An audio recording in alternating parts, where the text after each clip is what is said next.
Bem, queridos irmãos, muito boa noite a todos.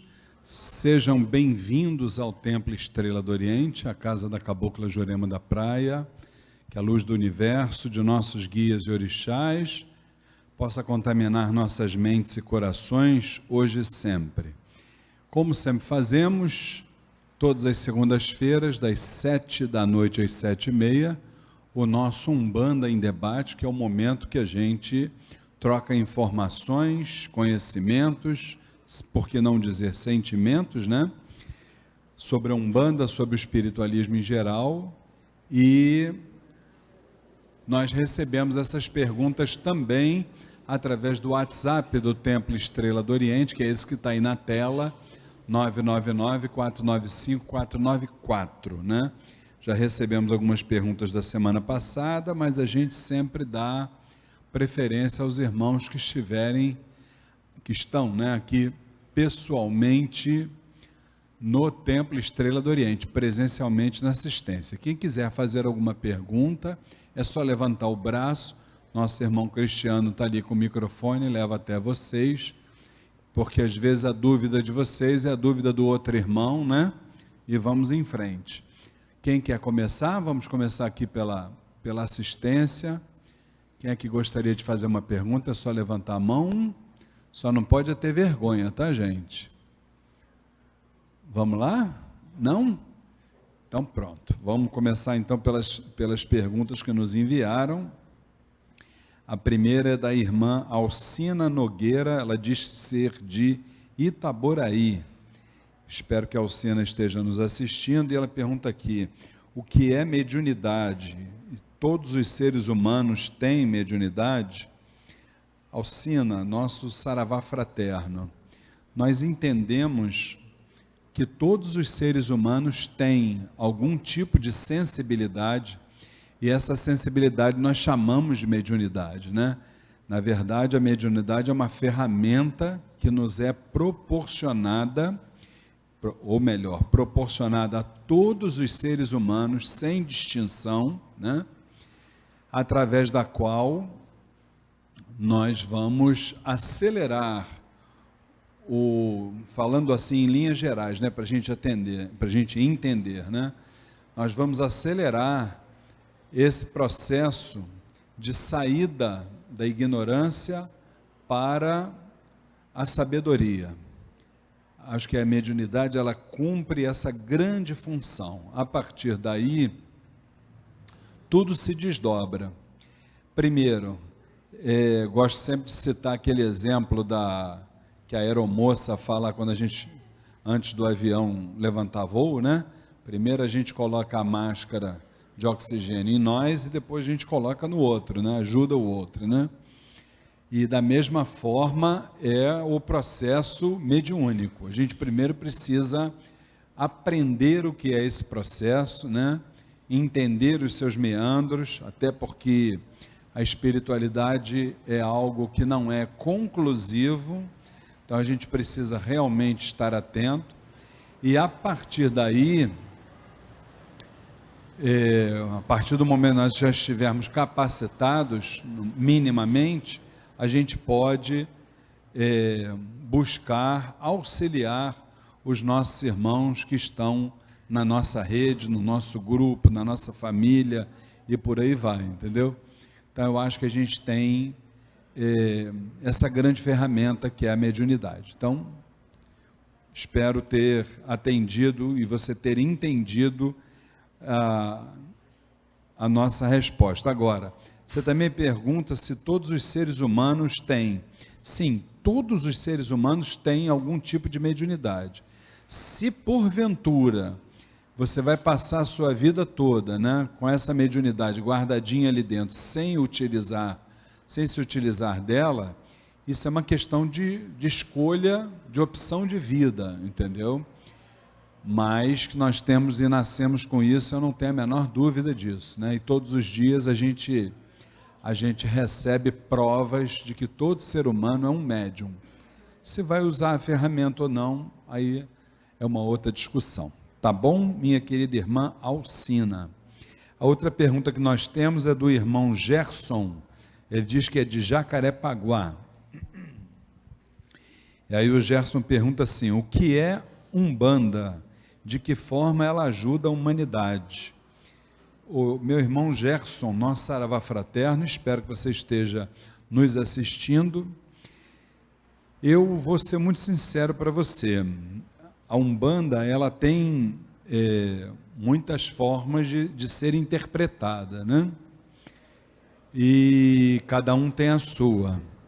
Mas eu, uma vez, através do nosso querido Pai Pedro Miranda, saudoso, ele nos trouxe uma mensagem de uma entidade que dizia assim: o dia que nós soubermos quem é Deus, saberemos o que é Umbanda, entendeu? Então eu trabalho muito com essa frase que eu acho bem interessante. E você pergunta aqui também de que forma a Umbanda ajuda a humanidade. Também, resumindo, foi o que eu falei nessa pergunta passada sobre a mediunidade. Eu acho que a Umbanda, assim como outras religiões, mas a gente só pode falar pela religião que a gente pratica, né? A Umbanda, ela tem realmente esse papel de ser uma ferramenta para nos auxiliar nesse processo de crescimento evolutivo, de crescimento da nossa consciência, de expansão da nossa consciência, né? A Umbanda, pelo menos a Umbanda que a gente pratica, né? Ela procura ser assim a mais realista possível, né? Trazendo para nós, ou melhor, nos trazendo para a realidade, né? E a realidade é um passo de cada vez, fazendo uma lição por dia. Se a gente não aprender essa lição, a gente vai fazer essa lição quantas vezes forem necessárias. Então, eu acho que a Umbanda também tem muito disso, de colaborar para que a gente possa sair dessa ignorância que nos é peculiar para a sabedoria, que é o nosso objetivo, ou deve ser o objetivo de todos os seres humanos, tá? A partir dessas linhas gerais também tudo se desdobra, tá bom? Meu irmão Gerson. Pergunta ali ali na assistência, a nossa irmã. Boa noite, seu nome? Boa noite, Vanessa. Diga, Vanessa. Eu queria saber qual é a visão da Umbanda com relação aos sonhos. Aos sonhos. Vanessa, é sempre bom eu lembrar que nós aqui no Templo Estrela do Oriente não podemos falar pela Umbanda, tá? Mas segundo a nossa visão doutrinária. Existe uma tese, tudo é tese, tá? E essa é que eu mais acredito, que nós temos uma mente consciente, nós temos uma mente inconsciente, e entre as duas, um muro. A ciência traz também essa tese, só que com outra linguagem, mas o processo é o mesmo. Então, esse muro, ele serve, obviamente, para separar o presente do passado, né?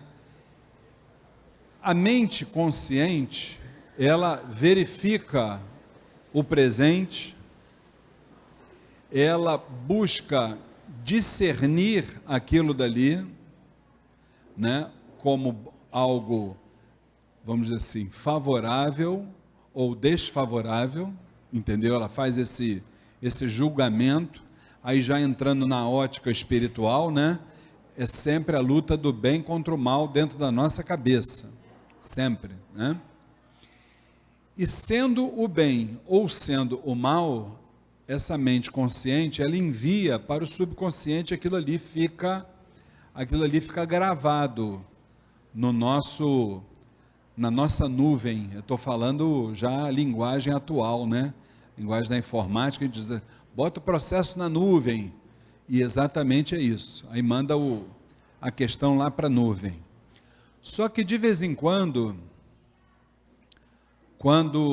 a gente entra nos chamados, denominados sonhos mediúnicos, muitas vezes nós somos contaminados por episódios já vividos na nossa vida, pretéritos, meio que como se um arquivo se soltasse, né? Assim como também existem sonhos que você acaba também enxergando um pouquinho ali do futuro, o que vai acontecer, que são aqueles denominados sonhos premonitórios, entendeu?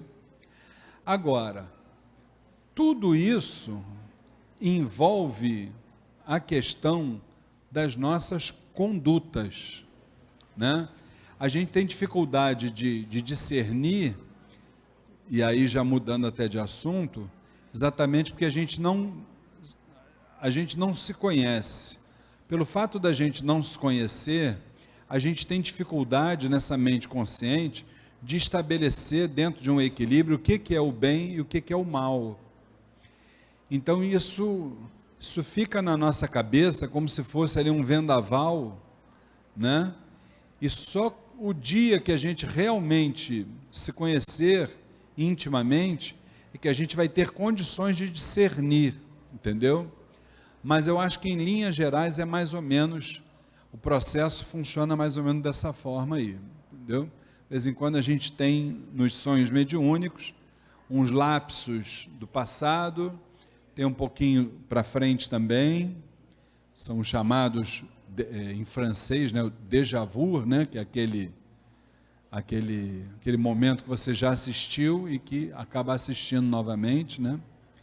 Então é dessa forma mais ou menos que funciona. Isso é sempre no estágio do terceiro sono, quando você está naquele sono onde a mediunidade de transporte involuntário se apresenta, né? Então é dessa forma que as coisas acontecem. Tá bom, minha filha? Espero ter respondido a sua pergunta. Se você não entendeu completamente, faça como eu, que também não entendi, e continuo buscando conhecimento. É a melhor coisa. Entendeu? Tá bom? Mais alguém? A Juliana ia fazer uma perguntinha? Pode fazer, com certeza. Fala, Juju. Boa noite. Boa noite. Assim, eu não sei se acontece com todos os médios. Pouco antes de haver incorporação, por que a gente começa a sentir como fosse um sono? Começa a abrir a boca como se estivesse com muito sono. Na verdade, o que acontece? A gente vive um excesso de materialismo, sob todos os ângulos, né? Um excesso de materialismo muito grande. E isso se intensifica durante o dia, no momento que a gente está vivendo as nossas realidades. Quando a gente chega aqui no terreiro, a tendência é a gente desacelerar do material para poder acelerar no espiritual, entendeu? Quando a gente desacelera do material, e que a gente tem, isso acontece comigo também, e que a gente fica abrindo muito a boca, dá uma sonolência danada, na verdade a gente está se traduzindo numa linguagem assim, bem chula, até para a gente poder entender, a gente está se livrando um pouco desse excesso de materialismo, entendeu? Para a gente poder pegar um pouco do espiritual, que é o mínimo, né, que a espiritualidade vai exigir da gente para esse trabalho espiritual. E aí no momento que a gente desacelera, vem aquele sono, e esse sono nada mais é do que o descarrego. A gente está se descarregando literalmente, entendeu? Mas descarregando muitas vezes não é nem só por carga negativa, não. É porque a gente precisa jogar fora um pouquinho desse material que a gente pegou o dia inteiro, né? Para a gente poder fazer essa troca, né? E aí acontece isso. E a gente só vai começar a subir novamente na vibração, e tu já sabe, né? Com certeza, que é no momento que o atabaque bate. E isso continua muito no momento que a gente faz o relaxamento aqui. Isso se intensifica até mais, né? Que a gente está mais suscetível ainda a esse descarrego que precisa acontecer, não tem jeito, né? A verdade é essa.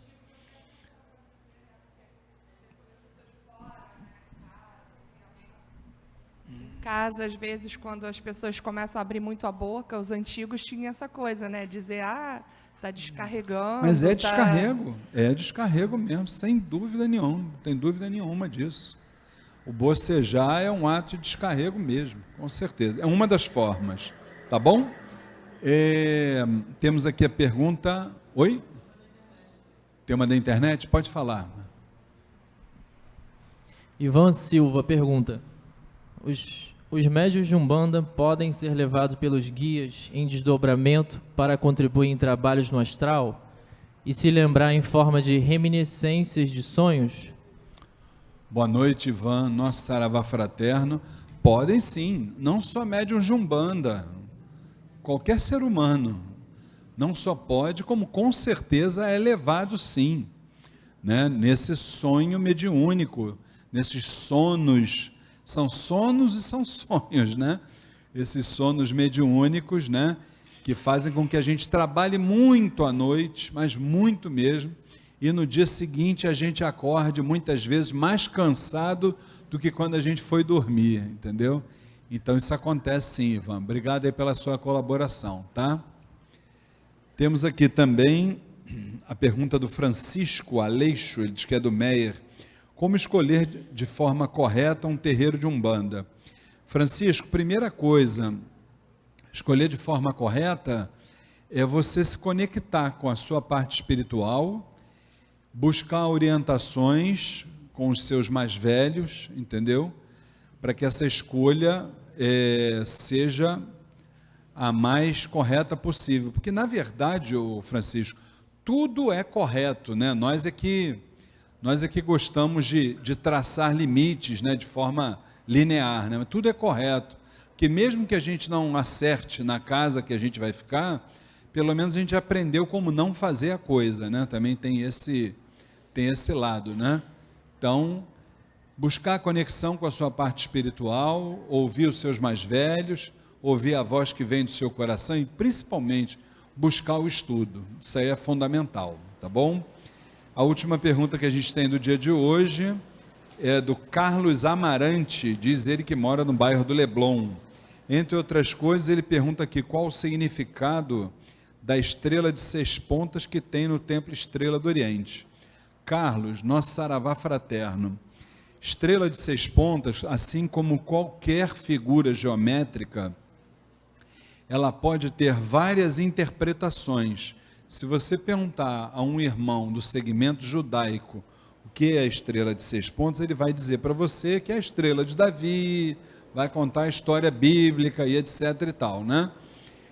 No nosso caso, a gente entende, ou pelo menos eu entendo, né? Pode ter até um outro umbandista com uma outra interpretação, a gente entende que é um grande símbolo de Exu, que mostra a dualidade, mostra o contraste. O triângulo com o vértice para cima, a luz, o passivo, a umbanda, e o triângulo com o vértice para baixo, né? As trevas, o polo negativo da vibração, entre outros fatores, né? Então, existem outras interpretações, a geometria espiritual, ela também trabalha dentro da diversidade, e aí é importante não só interpretar a figura geométrica, como também buscar, através das suas medidas, muitos outros desdobramentos. Acho que geometria espiritual é uma coisa fantástica e vale a pena a pessoa se debruçar sobre esse estudo. Tá bom? Um grande abraço para você também. Nós vamos parar hoje uns 5 minutinhos mais cedo, porque hoje nós temos aqui no Templo Estrela do Oriente uma agenda cheia, né? Que é a nossa homenagem a Iemanjá, que a gente vai fazer, depois a gira dos caboclos, e aos irmãos então que estão nos assistindo virtualmente, o nosso Saravá Fraterno, que Oxalá os abençoe, e até a próxima quinta-feira, se Deus assim o permitir. Fiquem com Deus. Obrigado.